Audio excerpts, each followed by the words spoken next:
Venus Shalom Aleichem, paz para todos ustedes, amigos televidentes de Historia del Futuro, porque para Dios el futuro es historia. Desde la República Centroamericana de El Salvador, y más concretamente en la ciudad de San Miguel, en el Templo Monte Hermón, les damos la más cordial bienvenida a este programa que se reproduce por www.historiadelfuturo.tv y la cadena del Milagro Internacional, dirigida por el pastor y evangelista internacional Gille Ávila. Para toda Latinoamérica y el mundo, un fuerte aplauso para la gloria de Dios, amigos televidentes. Dios les bendiga. Dios bendiga su vida. El tema de esta tarde es las guerras mesiánicas, el futuro doloroso de Israel y la redención final, y la crisis en las naciones del mundo. En estos días estamos viendo azorados cómo el planeta ha quedado trastornado a partir del tsunami en el Japón, el conflicto en Libia, la crisis en el mundo musulmán. Están moviendo todos los hilos conductivos de la historia a un solo acontecimiento en común: el arrebatamiento de la iglesia. Está a un paso de acontecer. Hoy más que nunca nosotros tenemos que tener la mirada puesta en el cielo.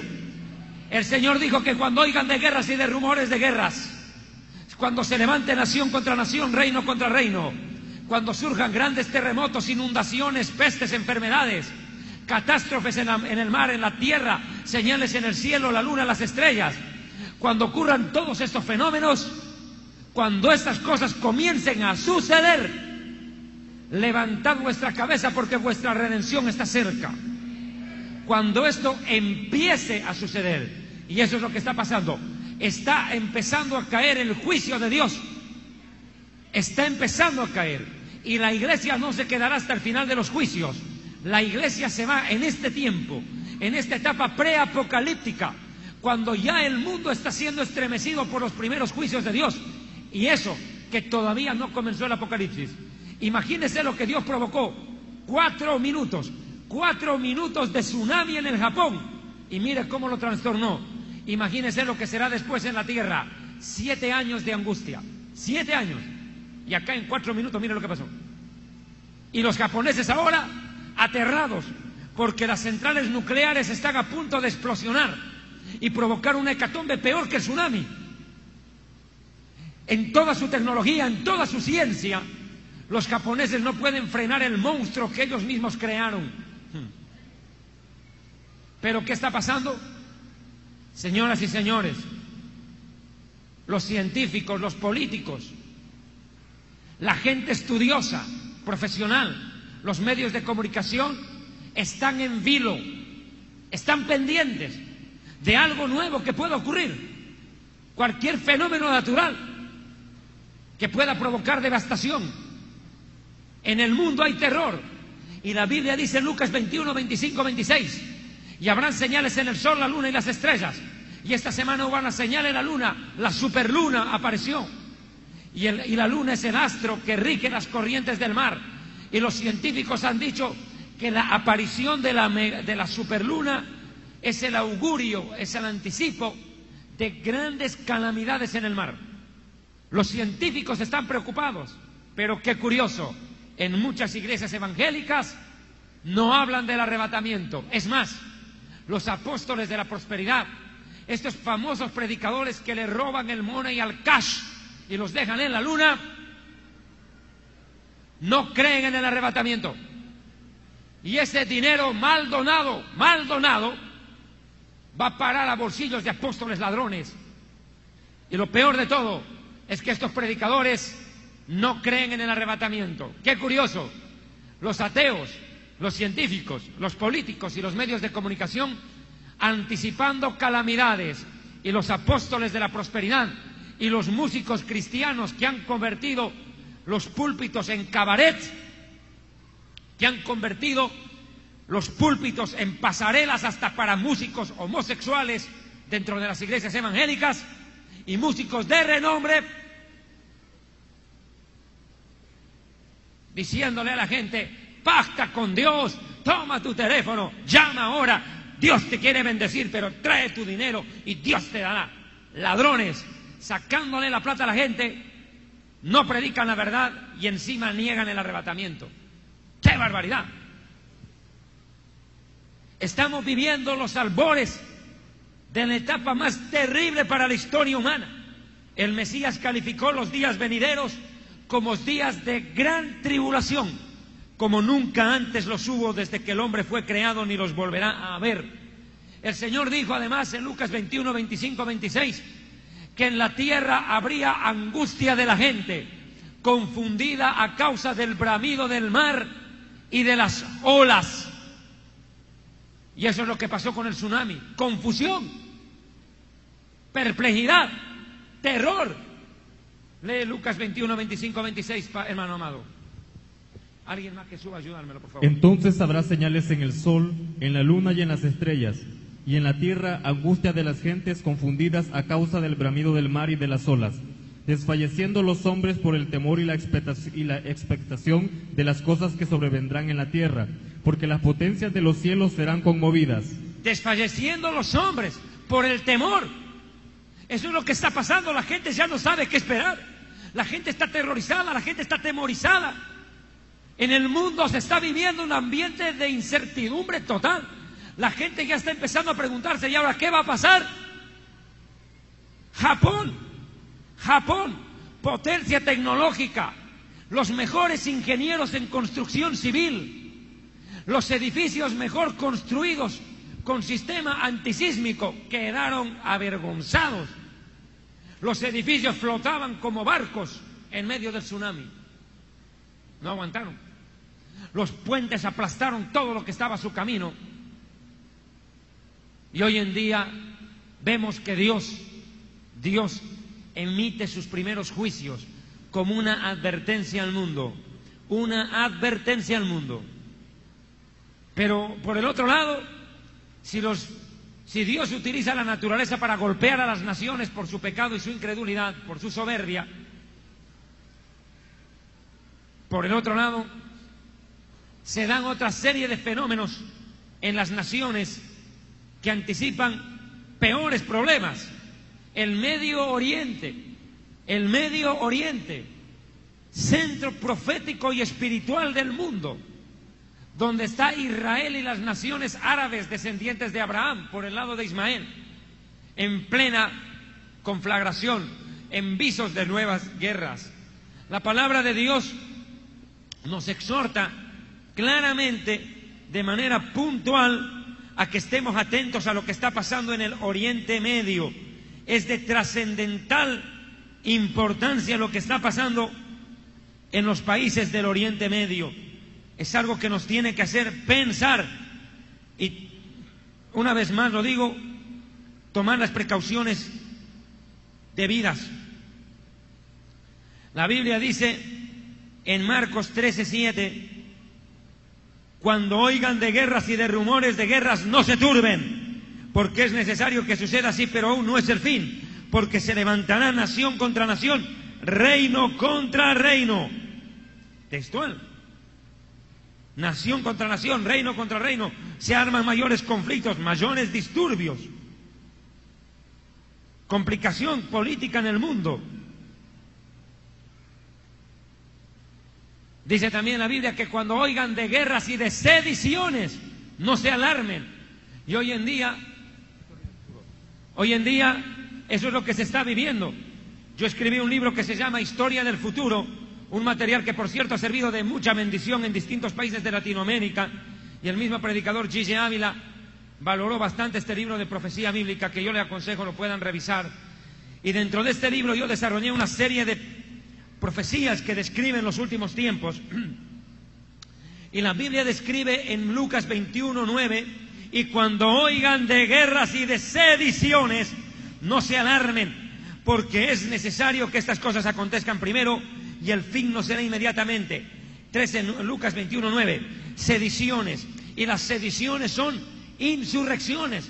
Nosotros los sociólogos conocemos como insurrección al levantamiento organizado de pequeños, medianos o grandes sectores de la población contra el orden legalmente constituido, contra las autoridades en gobierno, en ejercicio de poder. Entonces eso es lo que se está viendo hoy. Como podemos ver en algunas imágenes, el mundo árabe ha entrado en un proceso sedicioso. El pueblo árabe se empezó a levantar contra sus gobiernos, contra sus autoridades. Empezó en Túnez, donde derribaron al presidente. Luego se contagió en Yemen, donde siguen bregando por derribarlo. En Egipto, donde lograron ya su cometido y tumbaron al presidente Hosni Mubarak, que venía gobernando Egipto hace 40 años, 4 décadas. Y aquí yo me pongo a pensar en esto. Mire, si tener que aguantar a un presidente y verle la cara todos los días 5 años es aburrido, imagínese lo que es tener que aguantar a un presidente 40 años, mamá. Y a un presidente que para colmo de males, ejerce el control del poder con despotismo y con nepotismo, porque en esos países árabes era el presidente y sus hijos y sus más allegados familiares los que gobiernan la nación, y naciones petroleras que mueven millones de dólares por año, las familias de los gobernantes enriquecidas hasta el extremo y su pueblo en la miseria total y absoluta. El contraste total. ¿Quién puede entender que Egipto, el país que más recauda dinero junto con Israel por turismo, porque quien va a Israel entra por Egipto y deja dividendos, cómo puede ser posible que Egipto, con todo lo que recoge de dinero al año, viva semejante crisis económica? ¿Quién puede entenderlo? Y país que recoge tanta plata, ¿dónde está esa plata? ¿Se da cuenta? Y ahora la caída de Hosni Mubarak está llevando a que los Estados Unidos haya tenido que, en honor a la verdad, permitir la caída de ese presidente que ya no tenía el apoyo de su población. Y eso es lo que pasa. Estos presidentes han perdido credibilidad, se han llenado de corrupción estos gobiernos. La pregunta es, ¿qué va a pasar? Ni bien termina el conflicto en Egipto, estalla otro conflicto en Libia que arrastra una nueva guerra en la región, a una guerra en una región por demás problemática, porque si se dan cuenta ustedes, el año 2001 arranca el nuevo siglo, arranca la nueva década, pero arrancó el nuevo milenio, y ese 2001 fue trastornado violentamente el 11 de septiembre, cuando las Torres Gemelas fueron destruidas por grupos terroristas musulmanes. Eso encamina a la guerra en Afganistán, encamina a la guerra en Irak, y comienza el siglo XXI con 2 guerras en la misma región del mundo. Estoy hablándole del Medio Oriente, allí donde empezó la historia de la humanidad, donde Caín y Abel nacieron, donde Adán y Eva fueron formados, allí en el Medio Oriente, donde la historia humana comenzó. Hoy ha empezado el fin de la historia humana. Ese Medio Oriente estaba ya por demás convulsionado. Para colmo de males, los grupos terroristas y fundamentalistas como el Hamas, Hezbollah, Al-Fatah, Al-Qaeda y otros grupos terroristas más empezaron a amedrentar, a atacar, a provocar a Israel, y luego se dio la guerra del Líbano y posteriormente el conflicto en la Franja de Gaza, y ahora se suma otro problema más, el presidente de Irán, quien dijo que Israel debe ser borrado del mapa, y recientemente lo dijo en una entrevista a una periodista española. El presidente iraní dijo hace contadas semanas que el sionismo pronto desaparecerá y será borrado y exterminado de la faz de la tierra. Querer hacer desaparecer a Israel. Y por si fuera eso poco, el conflicto interno dentro de las naciones árabes, que hoy por hoy tienen a la Unión Europea comandando, escuche, por primera vez la Unión Europea une sus ejércitos contra un país fuera de su región e invade, con legitimidad o no, Libia, para derrocar a uno de los gobernantes más tiranos y terroristas de la historia. Hablamos de Muammar Gaddafi, culpado por la explosión de un avión de Panam que le costó la vida a muchas personas en ese ataque terrorista, del cual el gobierno libio tuvo mucha culpabilidad. Y acá vemos a Muammar Gaddafi, un presidente que ostenta una de las fortunas más grandes del planeta. Es uno de los hombres más ricos del mundo. Solamente, escuche, su casa tiene 3 kilómetros y tiene habitaciones enchapadas en oro puro, macizo. Uno de los hombres más ricos del mundo, Muammar Gaddafi. Hoy Gaddafi se resiste a dejar el poder, se resiste a renunciar, se aferró del poder, y cuando las Naciones Unidas le pidió que renuncie ante las protestas de su propio pueblo en Bengasi, la segunda ciudad de Libia, Muammar Gaddafi dijo: yo limpiaré a los revoltosos casa por casa y no tendré misericordia de mis opositores, porque yo soy la gloria de Libia, yo soy la revolución, no hay nadie fuera de mí, y yo acabaré con todos los que están contra mí, porque Libia me pertenece, dijo. Así lo dijo. Este tipo se cree dueño del país, claro, 40 años gobernándolo. ¿Y a dónde arrastra esto? A que su gente aumente la oposición. Y como dijo una periodista internacional, lo más efectivo para convencer a Gaddafi que deje el poder no son las balas de los europeos, no son los misiles de los yanquis, sino un grupo de psiquiatras, porque el hombre ha perdido la razón.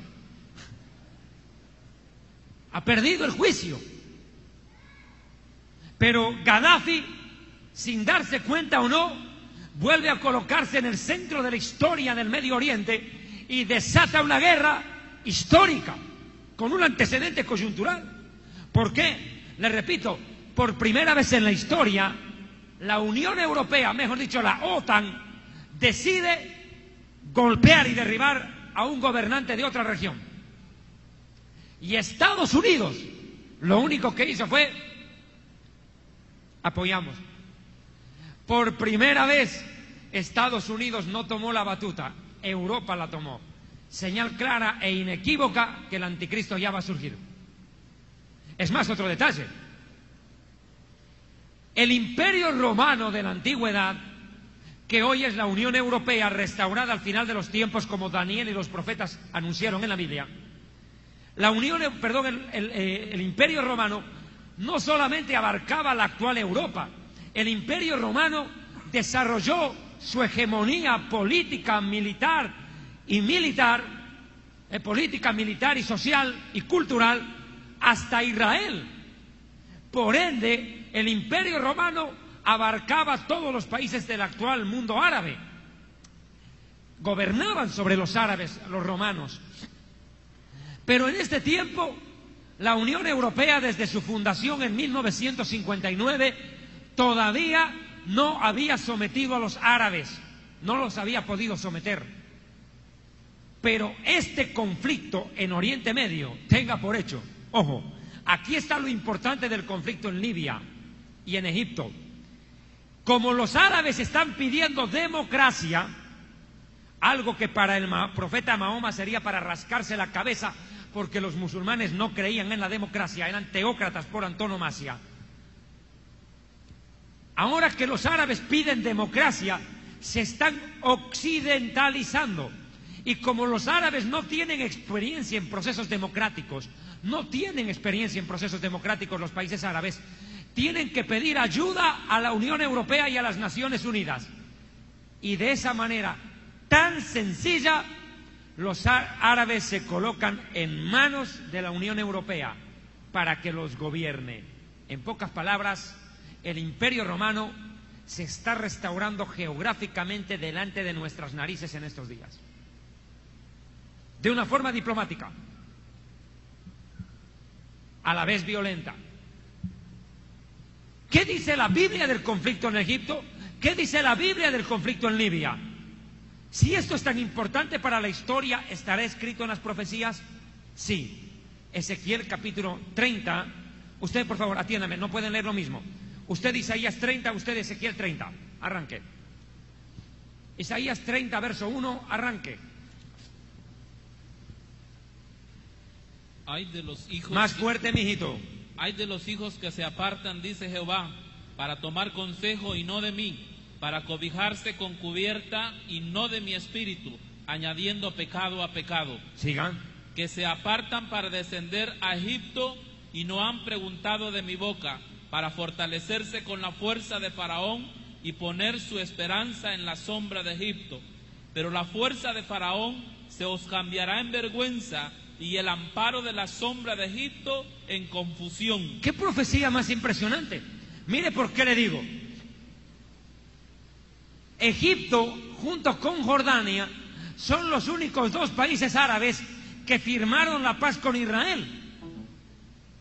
Y Egipto, de una u otra manera, a través del presidente anterior, Hosni Mubarak, permitía que Israel pueda ejercer cierta presión contra los grupos terroristas del mundo palestino. Egipto coadyuvaba, porque Egipto era un gobierno aliado de Estados Unidos.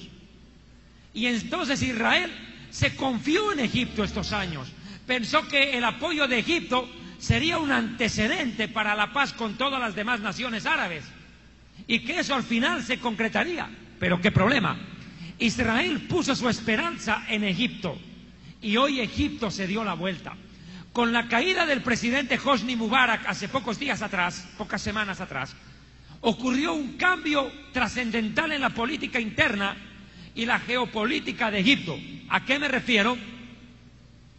A que el nuevo gobierno de Egipto, el que recién ha entrado hace poco, ya ha permitido que Irán, el que dijo que Israel debe ser borrado del mapa, se atreva a permitir el cruce de 2 buques de guerra por el canal de Suez rumbo a Siria, delante de la misma puerta de Israel, como diciéndole Irán a Israel: ojo, que yo tengo el control de Egipto y mañana te ataco a ti. En pocas palabras, al caer el gobierno de Egipto, Irán abrió la puerta de llave de la puerta, abrió con la llave la puerta de calle de la casa de Israel. ¿Me dejo entender? Abrió la puerta de ingreso a Israel y nos puso a los judíos en serios aprietos. Y el primer ministro de Israel actual, Benjamin Netanyahu, dijo: la caída de Hosni Mubarak ha convertido a Egipto en otro Irán. Y realmente tuvo la razón, porque desde el momento en que Egipto cayó, su gobierno, en estas semanas 50 misiles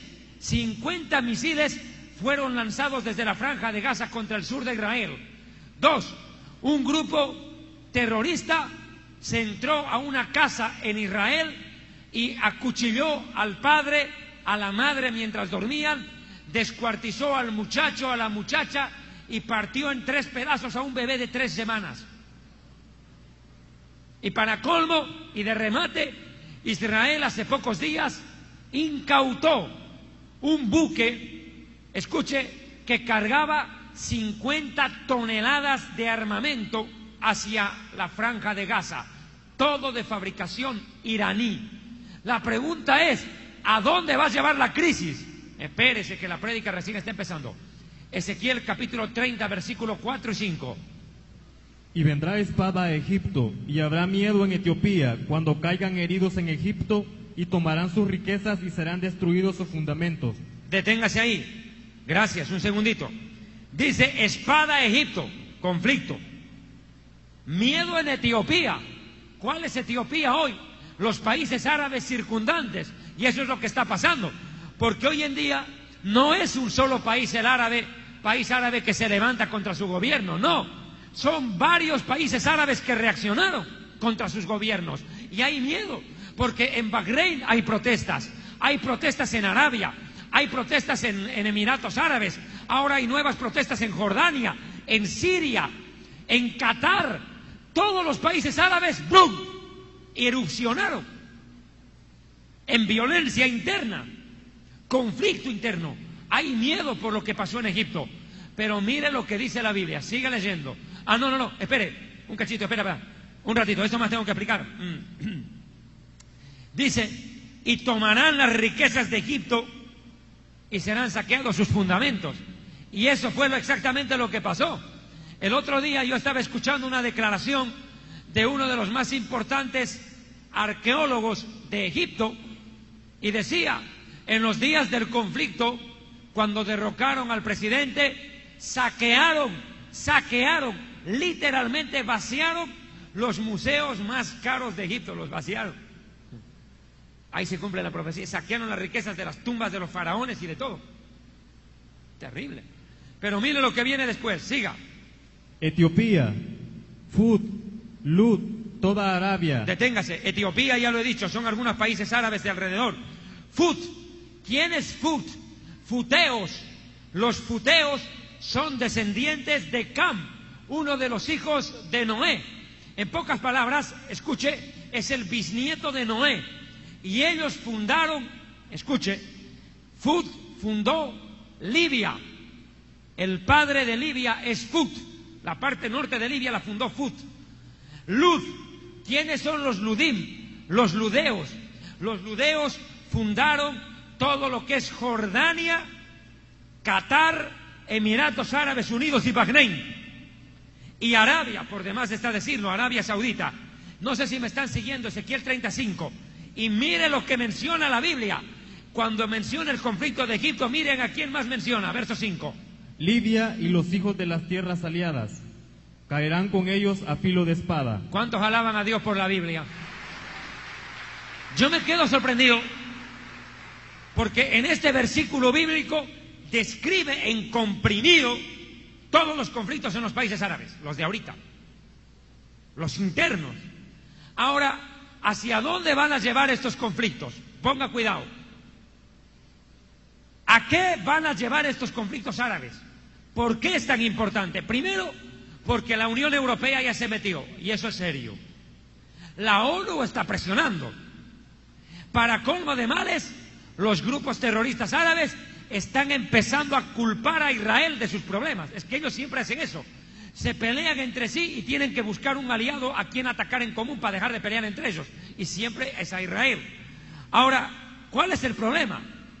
¿Qué es lo que va a ocurrir?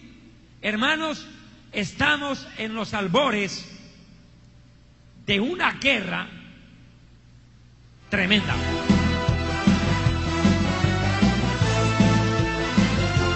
Ministerio Evangelístico Internacional Kedushá, Santidad, presenta Jerusalén y la Tierra Prometida, el plan de Dios para Israel y el fin de los tiempos en historia del futuro. Porque para Dios, el futuro es historia.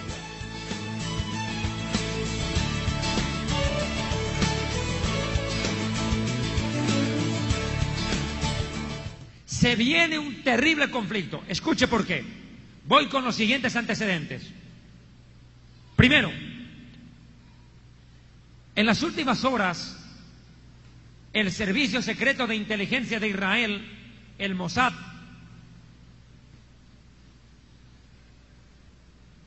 ha detectado, escuche lo que le voy a decir, que la Organización de Naciones Unidas, la ONU, tiene todo listo para clavar el puñal por la espalda a Israel. ¿Qué estoy diciendo? La ONU, en su próxima Asamblea General en Nueva York, la Asamblea Anual, convocará con carácter extraordinario a todos los presidentes del mundo a una sesión solemne en la cual, escuche, presentarán ante el mundo un nuevo país que se llamará el Estado Palestino y harán de Jerusalén la capital de ese Estado y le quitarán tierra a Israel para entregársela a ellos. La ONU. El Servicio Secreto de Inteligencia de Israel accedió a documentos muy fidedignos. Una operación de espionaje fantástica de Israel en las últimas horas ha llevado a encontrar esos documentos que demuestran que ya la ONU pretende darle la sorpresa a Israel y crear de la nada unilateralmente un nuevo país en nuestro territorio. La pregunta es, ¿cómo reacciona Israel a eso?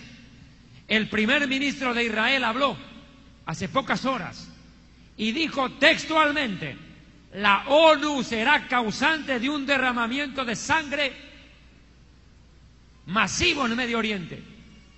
Es más, dijo, Israel no se quedará con los brazos cruzados si la ONU pretende imponer, con la ayuda de la Unión Europea y de Estados Unidos, un nuevo país en nuestro territorio sin tomarnos en cuenta a nosotros ni dejarnos firmar el acuerdo de paz y seguridad para la región. Curiosamente, la Biblia dice en Primera de Tesalonicenses capítulo 5 acerca de los tiempos del arrebatamiento. ¿Cuándo será el arrebatamiento de la iglesia? Y aquí aprovecho para pegar un batacazo en la cabeza a alguien, a un grupo de falsos profetas. Un grupo de falsos se ha atrevido a decir en las últimas semanas y a colocar pancartas en las calles diciendo que el 21 de mayo será el fin del mundo. Ahí está. Dice el día del juicio final, 21 de mayo del 2011.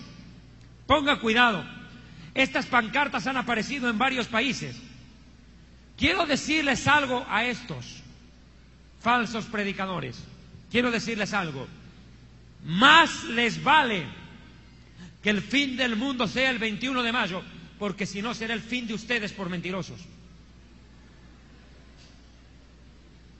Porque nadie sabe el día y la hora, ni aún los ángeles del cielo. Lo que sí está claro es: vengo pronto y mi galardón conmigo para recompensar a los que aman mi venida.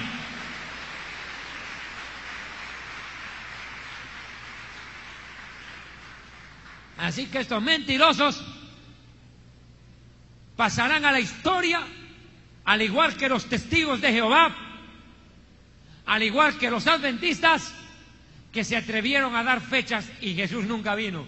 Tal es así que Theodore Roosevelt, fundador de los testigos de Jehová, ordenó construir en Estados Unidos una mansión con piscinas, saunas y todo para recibir a Elías y Moisés, y nunca llegaron. Hasta con fecha dijeron que vendría, nunca llegó. Otros más desquiciados, como Jim Jones, llevaron a toda su iglesia a las Guayanas y provocaron un suicidio en masa. Otros, como David Koresh, en Waco, Texas, llevaron a los davidianos a una casa disque a esperar a Jesús, y como no vino y la policía los quiso desalojar, suicidio en masa. Falsos profetas están surgiendo no solo dentro de las religiones falsas. Las sectas hoy en día surgen no solo de la iglesia católica, mormona, budista, hinduista, no. Los falsos profetas salieron de nosotros, pero no eran nuestros, para que se manifestara que no todos los que están entre nosotros son nuestros. Predicadores corruptos, ladrones que roban el money y al cash, dejando en la luna a la gente, son el ejemplo patético y claro que los falsos profetas están saliendo de la misma iglesia. Y ahora surgen estos locos desquiciados a querer asustar a la gente con el 21 de mayo y provocarán un efecto contrario, porque si el mundo no termina en el 2011, el 21 de mayo, como ellos dicen, la gente se burlará de la iglesia, blasfemará contra Dios y la palabra quedará en ridículo por culpa de estos tarados. Esa es la realidad. Pero nosotros tenemos que ser claros. Primera Tesalonicenses 5:1 dice: acerca de los tiempos y fechas u ocasiones, no tenéis necesidad, hermanos, de que yo les escriba, porque ustedes saben perfectamente que el día del Señor vendrá como ladrón en la noche, sin aviso. Velad y orad en todo tiempo, porque vuestro Señor vendrá a la hora que menos penséis. Y dice y añade que cuando digan, no cuando consigan, cuando digan paz y seguridad, vendrá destrucción repentina, como a los dolores de la mujer embarazada. Cada vez más fuertes las contracciones, más fuerte el dolor. Y estamos viviendo esa etapa. Los políticos hablan de paz y seguridad, los militares hablan de paz y seguridad, y las contracciones en el mundo son cada vez mayores, porque cada vez son más fuertes los juicios, cada vez más sufre la humanidad. Y dice, textual, cuando digan paz y seguridad, vendrá destrucción repentina. Mire lo que pasó en Japón. Como dolores a la mujer embarazada, y no podrán escapar. Pero en contraste, la Biblia dice en Lucas 17: velad y orad en todo tiempo, para que seáis tenidos por dignos de escapar de todas estas cosas y de estar en pie delante del Hijo del Hombre. ¿Cuántos alaban a Dios? Los unos no escapan, no escapan, no escapa Israel, no escaparán los árabes, no escaparán las naciones a la ira de Dios, pero escaparán aquellos que vivan en santidad, porque sin santidad nadie le verá. Sed santos porque yo soy santo. Y si hay algo que el Espíritu Santo le dice a la iglesia, no es el mensaje de estos delincuentes de las maras. ¿Conocen las maras? No, las maratónicas. De ese canal que es un enlace al alma de la gente. Estos predicadores de las maras, estos mareros, y quiero hacer una aclaración para mis amigos en Sudamérica. Nosotros en Sudamérica no los llamamos mareros, los llamamos pandilleros. Bueno, es lo mismo. Se les está olvidando a estos predicadores que Jesús es cabeza de la iglesia, no cabecilla de una mara o pandilla, o sea, una maratónica. El que tiene oído sabe de lo que estoy hablando. Sabe a quién me refiero. A esos lunáticos que sacan money al cash.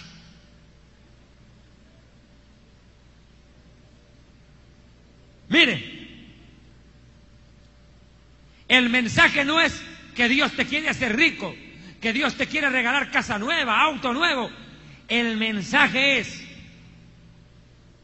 si eres tibio, te vomitaré de mi boca. Ese es el mensaje. Ese es. Arrepentíos o pereceréis. Cuando vinieron los días del diluvio, Noé no se puso junto al arca y les dijo: amigos del mundo, yo soy Noé y quiero invitarlos a pactar con Dios. Traigan su casa, su carro, su pato, su gallina, vendan su terreno y Dios los bendecirá. Dios quiere que ustedes triunfen en la vida, que tengan éxito, que gobiernen las naciones. Tu generación será triunfadora. Descubre al campeón que hay en ti. Tú puedes. Ese no fue el mensaje de Noé. El mensaje de Noé fue: arrepentíos o moriréis.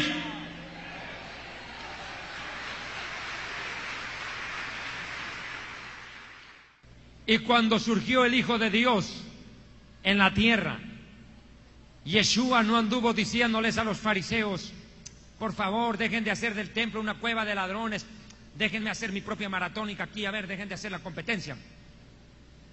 Ese no fue el mensaje. El mensaje fue: arrepentíos porque el reino de los cielos se ha acercado. Arrepentíos o en vuestros pecados moriréis. Ese fue el mensaje. La pregunta es, Yeshua dijo en Lucas 17 que estos días, serían como los días de Sodoma y Gomorra y los días de Noé, semejantes a los días en que el Hijo del Hombre se manifieste. O sea, que el mensaje del Espíritu Santo en los días de Noé, los días de Sodoma y los días del Mesías son los mismos mensajes para este tiempo. Arrepentíos, porque a los tibios los vomitaré de mi boca. Ese es el mensaje. Escuche lo que el Espíritu Santo le dice a la iglesia en San Miguel, República del Salvador, y a todas las naciones donde este programa va a llegar a través del canal de Gigi Ávila. Escuche bien lo que le estoy diciendo. El mensaje es de arrepentimiento, no de bendición y prosperidad en abundancia, como estos apóstoles delincuentes de la prosperidad están enseñando en los púlpitos, en las radios y los canales de televisión, que han convertido los púlpitos. Escuche bien, han convertido los púlpitos en un prostíbulo espiritual. Y lo más terrible es que presentan a un Dios falso, porque ellos le dicen a la gente: si tú das $10, Dios te sana, haz un pacto con Dios, trae tu dinero y Dios te va a bendecir en abundancia. ¿Creen que Dios es una prostituta barata que se vende por dinero? ¿Creen que Dios es una ramera callejera que se vende por plata, por casas, por autos? ¿Tú crees que lo vas a venir a impresionar, a impactar a Dios con tu carro último modelo, con tu casa de $10 millones? Por favor, ¿qué te pasa? Dios es el dueño del oro y de la plata, ¿qué quieres tú? ¿Qué vas a venir a corromper a Dios con tu plata cuando tu corazón es una mugre? Primero arrepiéntase, hereje. Dios no es ninguna ramera, Dios es santo. Él no admite cohecho, Dios no es corrupto. A Dios no lo vas a impresionar con tu casa, sino con un corazón humilde, quebrantado, porque eso Dios no desprecia. Alabe al Dios de los cielos y de la tierra.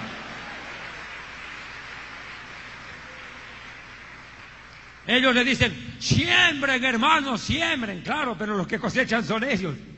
Así cualquiera siembra. Si usted da $10, $20, $100, Dios te los va a multiplicar al 30, al 60, 100 por uno. Así. Y si es tan efectivo, ¿por qué no siembra usted? Dios le multiplica a usted y me deja de pedir. Y me demuestra con el ejemplo que la fórmula funciona. Ellos dicen, más bienaventurado es dar que recibir. Ah, qué chévere. Entonces, ¿por qué no dan ellos para ser los bienaventurados? A ver que ellos den. No. Ellos le dicen a la gente, sacrifíquese, hermano, dé lo mejor, entregue su casa, entregue su carro y Dios lo va a bendecir. A ver que se sacrifiquen ellos, a ver que se sacrifiquen. ¿Qué crees tú que lo van a hacer? Por favor. Ellos tienen la vida asegurada. Disculpe, esos tipos no son tontos. Tontos son los que les dan la plata. Y no estoy en contra de la ofrenda, porque la ofrenda de gratitud y de amor es un privilegio. El diezmo es un mandato.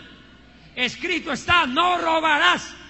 Y la primera víctima de robo es Dios. Porque Él dice, vosotros me habéis robado en vuestros diezmos y ofrendas. Pero no dice pactos, ni votos, ni primicias, ni siembras. Así que no se deje tomar el pelo. Y cuando nosotros desnudamos a estos predicadores falsos, la gente a veces dice, hermano, no hay que juzgar. La palabra juzgar significa discernir. La palabra juzgar significa analizar y pensar. Y cuando estos predicadores se niegan a ser evaluados a la luz de la Biblia, escuche, lo que pretenden es castrarte el cerebro y amputarte la lengua para seguir robando a mansalva. Pero se equivocaron, porque Jesucristo es pastor, pero de ovejas y no de burros. Alabe a Dios. Alabe a Dios. Se ríe el apóstol. Y claro, este tipo cree que, ¿qué pensarán? Aquí nos quieren convertir no en ovejas, sino en Shakira. Ciego, sordo, mudo y bruto. Claro, hay que ser ciego, sordo, mudo y bruto para estar en esas iglesias. El pastor se chorea, se roba la plata, no da cuentas del dinero, pacto aquí, trae a predicadores que tiran trapos en el piso, cargan con celulares, cadenas, llaves de carros, papeles, tarjetas de crédito, y como Papá Noel con el morral al hombro, como chompiras y peteretes saliendo de una casa después de un robo. ¡Qué barbaridad! Hermanos, levanten las manos. Este es un asalto, traigan la plata, les dijo. Y otro predicador fue más astuto, le dijo, hermanos, voy a predicar el mensaje más corto de la historia. Amén. Cierren sus Biblias y abran sus billeteras. No a Lucas 20, sino a 20 Lucas. Traiga para acá. Denle un aplauso, Señor. Terrible eso. Y lo más terrible de que en estas iglesias del G12, estas del G12, del modelo de Jesús y de la prosperidad, nunca hablan del arrebatamiento de la iglesia. Hablan del arrebatamiento, sí, pero de arrebatarte la plata, compadre. Eso sí hablan. Ese es el único arrebatamiento que practican. Ellos son los que arrebatan, pero a mansalva, compadre. Pero en fin, bueno, ya paren de sufrir. Cada cual tiene el pastor que merece. Esa gente que tiene en su corazón codicia.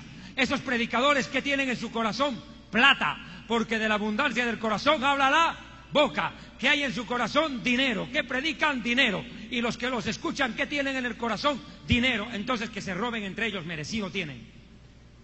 Cada cual tiene el pastor que merece. Pero el pastor que predica santidad lo hace de corazón y de labios. Y el pueblo que alaba a Dios, no de boca, sino de corazón, recibe esa palabra y es transformado. ¡Alabe a Dios! Bendito sea el nombre del Dios de Israel. Santo y verdadero, Él viene pronto. Ahora, vuelvo al tema. Por Dios, que me falta. Ahora sí empezó el sufrimiento. Ahora sí paren de sufrir ustedes dos. Miren, escuchen. ¿Qué va a pasar en el mundo a raíz de estos conflictos? Rapidingo. Atiendan, queriditos. Usted, ayúdeme por favor, amado hermano. Amós 9, 14, 15. Usted Ezequiel 37, 12. Y yo me voy a Isaías 11. Tenemos que ayudarnos. Y si viniera a leer a alguien más, no sabe la ayuda que me da. Si me puede mandar un hito más que me venga a cooperar a leer, no sabe la enorme ayuda que me da. Arranque con Amós capítulo 9, 14, 15. Escuche. Israel sería reunido en su tierra en el final de los tiempos y no será despojado de su territorio. Amós 9, 14, 15. Y traeré del cautiverio a mi pueblo Israel, y edificarán ellos las ciudades asoladas y las habitarán. Plantarán viñas y beberán del vino de ellas, y harán huertos y comerán el fruto de ellos. Pues los plantaré sobre su tierra y nunca más serán arrancados de su tierra que yo les di, ha dicho Jehová Dios tuyo. Dios nos dice que nos devuelve nuestra tierra, que edificaríamos ciudades asoladas. No dice de que los palestinos habían construido edificios, casas, y vinieron los judíos e invadieron. No, textual.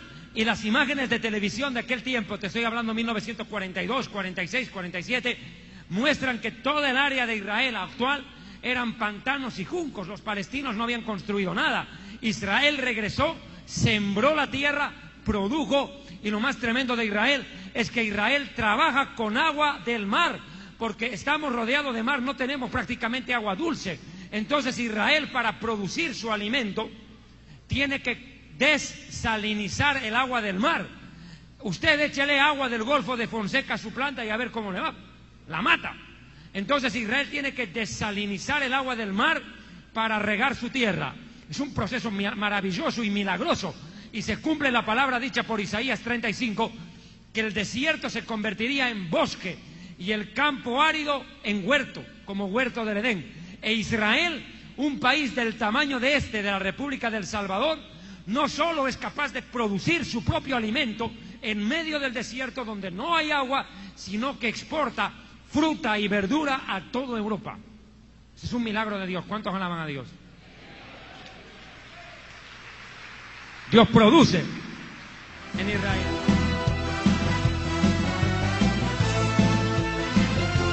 Ahora escuchen, dice además esta profecía de Amós que Israel sería reedificado en su propia tierra y nunca más nos apartarían. Pero enseguida vamos a ver que nos van a intentar sacar, y mire lo que va a provocarse en el mundo por intentar desalojar a Israel de su tierra. Cuando los judíos estábamos en Europa en los días de la Segunda Guerra Mundial, ¿qué decían los nazis? ¿Qué decían los fascistas de Mussolini? ¡Malditos judíos, váyanse a su país! Y ahora que los judíos estamos en nuestra tierra, los árabes, nuestros propios hermanos de padre por Abraham, nos dicen, salgan de aquí. Nos botaron de Europa y ahora nos quieren sacar de nuestra propia casa. ¿Usted quiere entender la razón del conflicto entre árabes y judíos? Sencillo, lea la parábola del hijo pródigo. Israel regresa fracasado después de la guerra y el hermano no lo quiso recibir. Pero el padre salió a recibirlo y le dijo, pasa si te quedas. No lo pudieron votar de nuevo, porque el hijo regresó a casa y el padre se gozó. Israel es el hijo pródigo, el hermano es el árabe que no nos deja vivir en paz. Pero Israel se quedará en su tierra. Pase lo que pase, venga lo que venga. Y lo que va a venir es guerra tras guerra. Así que prepárese porque la prédica recién empieza. Lea usted el pasaje que le di. ¿Cuál era, mijo? Lea, dígalo por el micrófono para que lo escuchen. Ezequiel 37:12. Por tanto, profetiza y diles, así ha dicho Jehová el Señor. He aquí yo abro vuestros sepulcros, pueblo mío, y os haré subir de vuestras sepulturas, y os traeré a la tierra de Israel. El valle de los huesos secos. La nación que resurge de la nada, de la muerte, después de que 6 millones de judíos mueren en los campos de concentración, y los judíos, después de la esclavitud en Egipto, sufrimos la persecución y masacre más grande de nuestra historia. Los judíos vemos cómo se abren las tumbas, los sepulcros de las naciones donde estábamos diseminados, y salimos los judíos y marchamos en 1947 hacia la tierra de Israel. Ahora veamos Isaías capítulo 11. Yo voy a leer Isaías capítulo 11. Usted prepáreme Deuteronomio 30, versos 3 al 5. Ahora, escuche lo que dice Isaías capítulo 11, verso 11. Me lo prepara la bandera de Israel en imagen, por favor. Asimismo, acontecerá en aquel tiempo que el Eterno alzará otra vez su mano para recobrar al remanente de su pueblo que ande en Asiria, Egipto, Patria, Etiopía, Elam, Sinar, Hamat y las costas del mar, y levantará bandera a las naciones y juntará a los desterrados de Israel y reunirá a los esparcidos de Judá de los 4 rincones de la tierra. Y eso es lo que pasó. Se levantó la bandera de Israel con la estrella de David en el centro, y ese momento terminó la dispersión del pueblo judío. Y regresamos a Israel, a la tierra de nuestros antepasados, a fundar por tercera vez, una patria para los judíos. ¿Por qué digo por tercera? Cuando salimos de Egipto, con Moisés a la cabeza, y después con Josué, que nos metió a la tierra prometida, nos establecimos y fundamos el Eretz Israel, la tierra de Israel. No se llama Palestina porque Palestina ni aparece en la Escritura, esa palabra no aparece en las Escrituras. Se llama tierra de Israel. Y las 12 tribus se asentaron en la tierra que antes era de los cananeos, pero que nosotros conquistamos con Moisés y con Josué. Y el pueblo de Israel se asienta en esa tierra por primera vez. Luego viene la dispersión a Babilonia, 2 tribus a Babilonia y 10 tribus para Asiria. Luego vino el regreso de Babilonia, de acuerdo a Jeremías 25, 8 al 10. Los judíos 70 años estuvimos cautivos en el actual Irak, en Babilonia. Regresamos y fundamos segunda vez Estado hebreo. Fundamos el Estado hebreo, reconstruimos las murallas en la época de Nehemías, reconstruimos el templo en la época de Ageo y de Zacarías, y finalmente llegó Yeshua el Mesías en los días del segundo templo. ¿Cuántos alaban a Dios?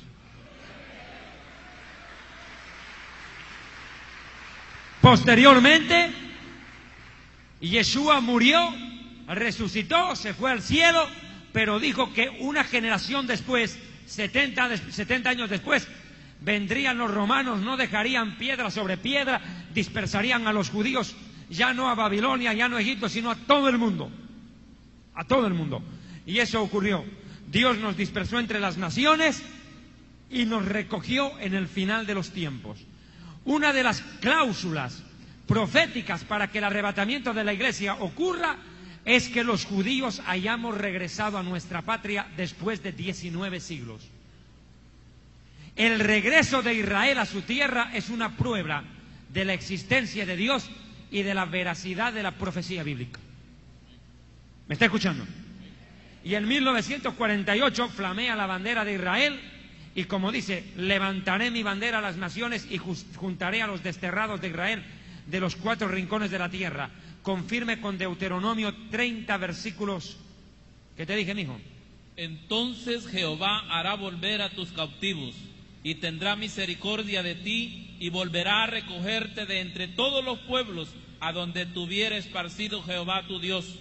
Aun cuando tus desterrados estuvieren en las partes más lejanas que hay debajo del cielo, de ahí te recogerá Jehová tu Dios, y de allá te tomará, y te hará volver Jehová tu Dios a la tierra que heredaron tus padres, y será tuya, y te hará bien, y te multiplicarás más que a tus padres. Amén. Dios promete a través de Moisés que este regreso de los judíos a la tierra prometida sería de mayor bendición. Y en honor a la verdad, escuche bien lo que le voy a decir.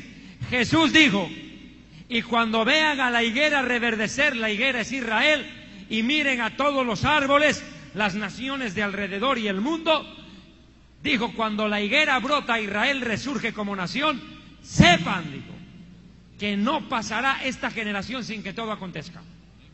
O sea, la generación dura 70 años.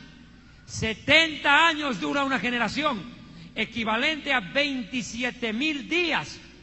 27,000 días tiene 70 años. En segundos equivale a... Déjeme usar mi chanchullo, bueno. No me quiero equivocar. Menos ya. Son 2.207.530.000 segundos. Ya, eso es.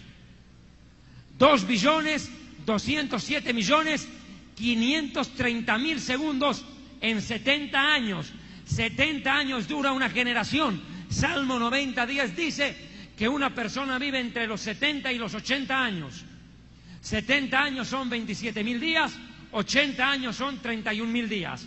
70 años son 2.207.530.000 segundos de existencia. O sea que para una persona, cada segundo en la tierra es una oportunidad para arrepentirse y pedir perdón a Dios.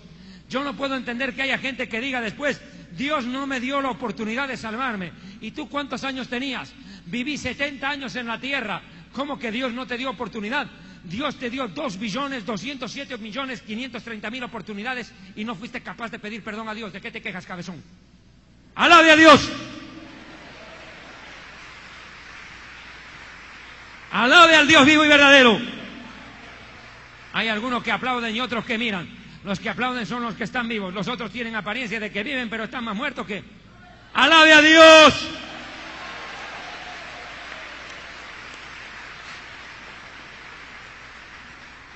Terrible. Ahora miren, atiéndanme bien, distinguidos hermanos y suegras. Me estaba olvidando. Escuchen, ponga cuidado a esto que le voy a decir, suegritas. Miren, a Moisés le tomó, oiga, a Moisés le tomó 40 años de peregrinaje en el desierto y sufrimiento sin fin, aunque milagros y prodigios como ver caer maná, agua de la roca, meternos a la tierra prometida. 40 años. Difícil, ¿verdad?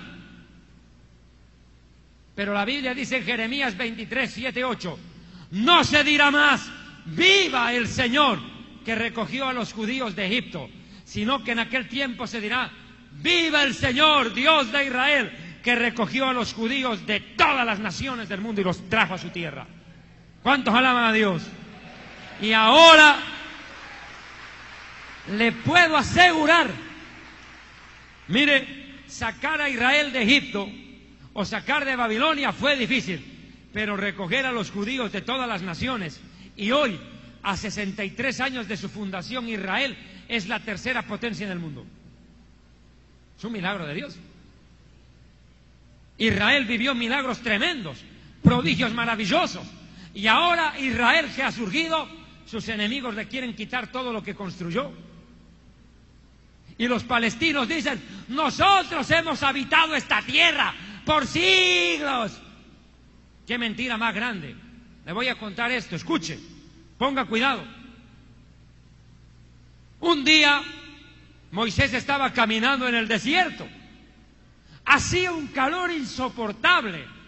Habían como 3 millones de judíos que transpiraban hasta el límite. Pese a que había la nube, se sentía calor. Y Moisés ya estaba fatigado y tenían hinchazón un poquitito en los pies.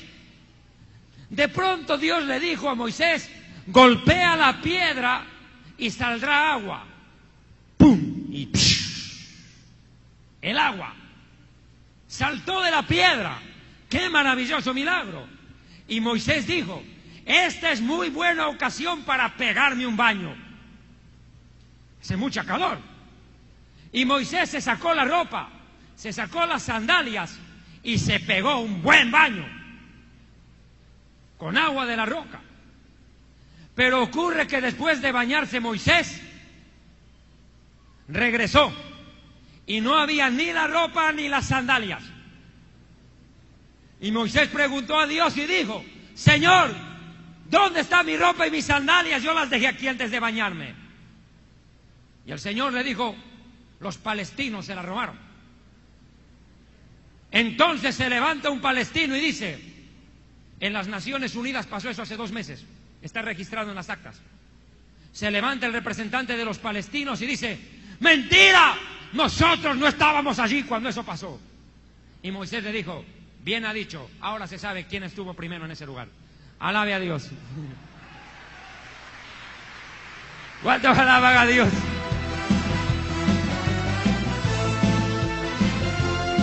Se viene una guerra contra Israel en las próximas semanas o meses, en la cual las naciones árabes se van a agrupar para atacar por sorpresa. La Organización de Naciones Unidas tiene todo listo para declarar la existencia del Estado palestino, sin importar lo que opine Israel. Y va a provocar un tremendo baño de sangre.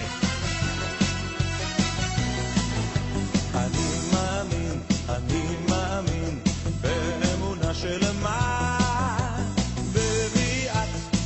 משיח, אני מאמין.